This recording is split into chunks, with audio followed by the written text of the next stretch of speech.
የኢፌድሪ ውሃና ኢነርጂ ሚኒስቴር ከኢትዮጵያ ኤሌክትሪክ አገልግሎት ጋር በመተባበር በሲዳማ ክልል ሎካ አባያ ወረዳ አባያ ዙሪያ ቀበሌ ከ400 ሚሊዮን ብር በላይ ወጪ የተገነባውን በፀሐይ ኃይል የሚሰራ የኤሌክትሪክ ኃይል ማመንጫ አስመርቋል። በምረቃ ስነ ስርዓቱ ላይ የተገኙት በኢፌድሪ ውሃና ኢነርጂ ሚኒስቴር የኢነርጂ ዘርፍ ሚኒስትር ዴኤታ ዶክተር ኢንጂነር ሱልጣን ወሊ ሚኒስቴር መስሪያ ቤቱ እንደ ሀገር ፍትሐዊ የኃይል አቅርቦት እንዲኖር በኃላፊነት እየሰራ መሆኑን ተናግረዋል። በአሁኑ ወቅት እንደ ሀገር ከ48 ሚሊዮን በላይ ዜጎች የኤሌክትሪክ አገልግሎት ተጠቃሚ ያለመሆናቸውን ያነሱት ሚኒስትር ዴኤታው ብሔራዊ የኤሌክትሪፊኬሽን ፕሮግራም በመቅረጽ በ2022 የኤሌክትሪክ ተጠቃሚዎችን ቁጥር 75 በመቶ ለማድረስ የተሰራ ነው ብለዋል። የብሔራዊ ኤሌክትሪፊኬሽን ፕሮግራም ዋናው ዓላማ በ2022 ዓመተ ምህረት 75% ህዝባችን የኤሌክትሪክ ተጠቃሚ እንዲሆን ማድረግ ነው፣ ተደራሽ ማድረግ ነው፣ ፍትሃዊነትን በጠበቀ መልኩ ለሁሉም ዜጋ።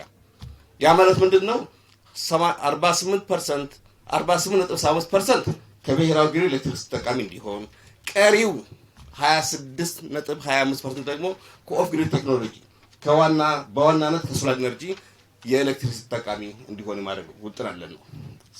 ስለዚህ ይህንን ብሔራዊ ኤሌክትሪፊኬሽን ፕሮግራም ለመተግበር በርካታ ፕሮግራሞችን ቀርጸን እየተገበርን እንገኛለን። ይሄው የተመረቀው በፀሐይ ኃይል የሚሰራ የኤሌክትሪክ አገልግሎት ፕሮጀክት ለቀጣይ 20 ዓመታት አገልግሎት እንደሚሰጥና በርካታ ተቋማትን ተጠቃሚ እንደሚያደርግም ሚኒስትር ዴኤታው አብራርተዋል። የመራራ ፕሮጀክት በአጠቃላይ ወደ 1140 ፓኔሎች ያሉት ሲሆን እያንዳንዱ ፓኔል ወደ 555 ዋት ፒክ የማመንጨት አቅም አለው። በድምሩ በአጠቃላይ ኢንስቶልድ ካፓሲቲያችን የሚሆነው ወደ 633 ኪሎዋት ፒክ ነው።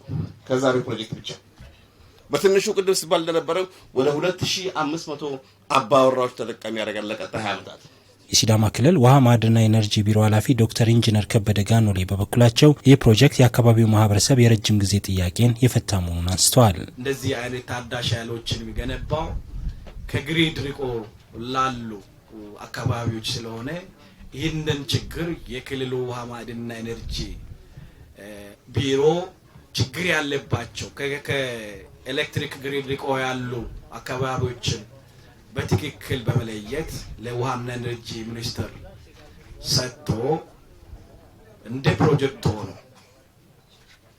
ዲዛይን ተሰርቶለት ሀብት ተፈላልጎ ዛሬ ግንባታው ተጠናቆ እውን ሆኗል ማለት ነው።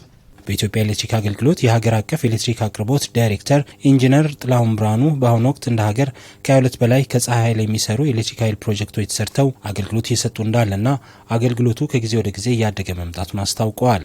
በእስካሁኑ የአፈጻጸም ሂደት እንደ ሀገር በተለያዩ ክልሎች ሰሞኑን የሚመረቁትን ፕሮጀክቶች ሳይጨምር ከ22 በላይ ከፀሐይ ኃይል ማመንጫ ፕሮጀክቶች ተጠናቀው ሙሉ በሙሉ አገልግሎት እየሰጡ ይገኛሉ።